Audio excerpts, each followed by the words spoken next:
RGHS योजना में doctor medical स्टोरों की मिलीभगत से अलवर में 100 करोड़ से अधिक की दवा घोटाले की पोल खुली है। रामगढ़, राजगढ़, शिवाजी पार्क और पहाड़गंज पीएचसी के 11 डॉक्टरों को कारण बताओ नोटिस, बिना जांच के फर्जी पर्चियां बनाकर मरीजों को महंगी और अनावश्यक दवाएं दी गई। आरजीएचएस योजना में डॉक्टर व मेडिकल स्टोर वालों ने मिलकर करोड़ों रुपए कमाए हैं। विभाग की ऑडिट रिपोर्ट में सामने आया कि अलवर के शिवाजी पार्क पीएचसी के डॉक्टरों ने तो गर्भवती महिला को बांझपन की दवाई दे दी।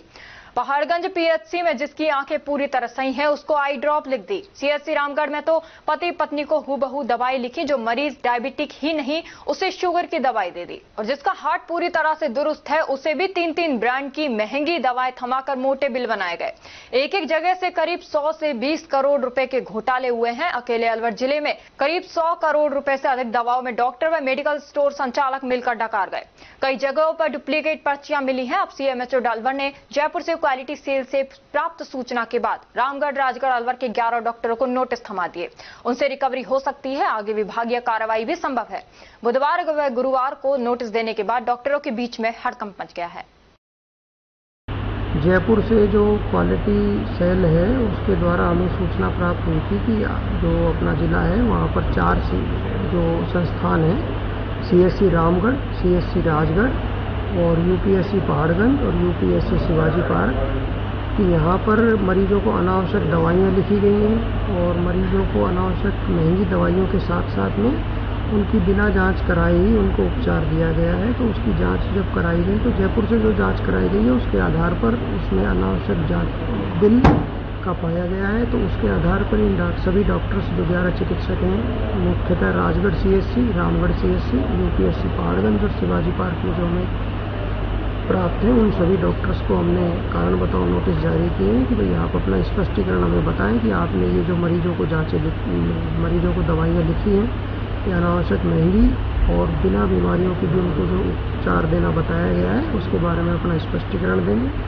और स्पष्टीकरण के बाद उन पर कार्रवाई की जाएगी कि उन्होंने ये दवाइयाँ क्यों लिखी। साथ ही जो मेडिकल स्टोर है उनसे भी ये पूछा जाएगा कि अगर मान लीजिए डॉक्टर ने दवा जेनेरिक नाम से लिखी है तो उन्होंने ब्रांडेड नाम से किन आधार पे दी, तो उसकी जो पेनल्टी है उसके लिए भी एडीसी को लिखा गया है कि एडीसी ये निश्चित करें कि जिन मेडिकल स्टोर्स के द्वारा अनावश्यक रूप से दवाइयों का बिल बढ़ाया गया है उनमें जो भी वो कार्रवाई कर सकते हैं कि उनका लाइसेंस सस्पेंड करना है या फिर उनके रिकवरी करनी है, उस बाबत भी हमने उनको पत्र लिखा है। ये सर कब से कोई घोटाला सामने आया? जिस तरह आरजीएचएस जब से चल रही है तभी का है। अच्छा, 11 डॉक्टर हैं? नहीं, हमारी जो दुकानें थी प्राइवेट दुकानें हैं और डॉक्टर्स हैं वो हमारे अधीन नहीं है। प्राइवेट दुकानों के खिलाफ भी इन्होंने जैसे उनके लाइसेंस भी कैंसिल किए हैं। जो भंडार की संचालित दुकानें थी अगर उनके खिलाफ, जैसे अभी तो हमारे पास कोई नोटिस ऐसा आया नहीं, लेकिन जैसा मेरी जानकारी में है कि भंडार की 2 दुकानों के खिलाफ जांच चल रही थी, एक 2 नंबर, एक 3 नंबर और एक शिवाजी पार्क। इनकी रिपोर्ट आने के बाद अगर कोई उनके खिलाफ कार्रवाई बनती है तो उनके खिलाफ कार्रवाई की जाएगी। कौन सी कार्रवाई अमल में लाई जाएगी? उनसे कोई रिकवरी वसूली जाएगी? अगर उनसे वसूली बनती है, देखिए क्या है कि जो जांचें हुई हैं उन जांचों में अगर गड़बड़ी पाई गई है और उसकी राशि कटी है तो वो राशि फार्मासिस्ट से वसूल की जाएगी, अगर फार्मासिस्ट के ऊपर कोई राशि बनती है तो।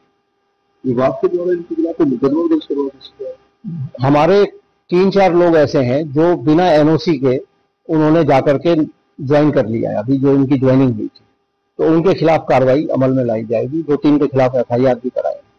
अच्छा, ये कौन सी दवाइयों बड़ा घोटाला करते थे, जैसे बीपी की या फिर हार्ट की, या फिर ऐसी कौन सी दवाइयां जो सामने आई है? थोड़ा अगर आपने इसकी अमल में लाया। इसमें घोटाले जो भंडार की तरफ से जो प्राइवेट का है, जो मेरी जानकारी में है, प्राइवेट में तो सबसे बड़ा घोटाला ये था कि जो उनकी सेल थी और जो परचेज थी, परचेज बिल थे नहीं और सेल यानी कि आपने माल तो खरीदा 1 लाख का और बिक्री दिखा दी आपने 5 लाख की। ज्यादातर बड़ी जो दिक्कत आई है वो ये आई है कि उनके पास परचेज बिल नहीं थे और उन्होंने सेल दिखा रखे थे। भंडार में ऐसा नहीं होता। भंडार में क्या है, सेंट्रली सप्लाई की व्यवस्था है। फार्मासिस्ट हमसे दवाइयां मांगता था, हमारे जो यहाँ सीडीएस पे बैठा होता था कर्मचारी, वो परचेज करने के बाद उनको सप्लाई करता था। तो भंडार में तो परचेज और सेल में कोई डिफरेंस नहीं। इसमें जहां दवाइयों की कटौती हुई है वो कुछ ऐसी दवाइयां थी जो आरजीएचएस ने वहां अप्रूव नहीं थी, अगर उसके बिल काट दिए हैं, या फिर कुछ जो सुनने में आ रहा है, क्योंकि हमारे पास ऐसा लिखित में कोई आया नहीं है मेडिकल विभाग में, कुछ जो दिक्कत ये रही है कि बिल बहुत बड़े हैं, यानी कि जैसे कोई रिटायर्ड कर्मचारी है तो उसके एक साथ ही नवंबर या दिसंबर के आसपास एकदम से 2,500 या 3,000 का बिल बनवा लिया अपनी वो पूर्ति करने के लिए। लेकिन उसमें क्या है कि फार्मासिस्ट तो उसको दे नहीं सकता, जब तक डॉक्टर लिखेगा नहीं तब तक फार्मासिस्ट उसको दवाई कैसे देगा। अमूमन आंकड़ा कितना जो सोच विचार कर सकते हैं कि लाखों में घोटाला हुआ है, करोड़ों में हुआ, कैसे कितना? भंडार के तो ऐसा कोई इतना बड़ा मामला अभी तक आया नहीं है भंडार के। प्राइवेट में तो जैसा कि मैं भी न्यूज से ही पढ़ के आपको बता सकता हूँ कि प्राइवेट में तो बहुत बड़ी मात्रा है, राशि भी बहुत बड़ी।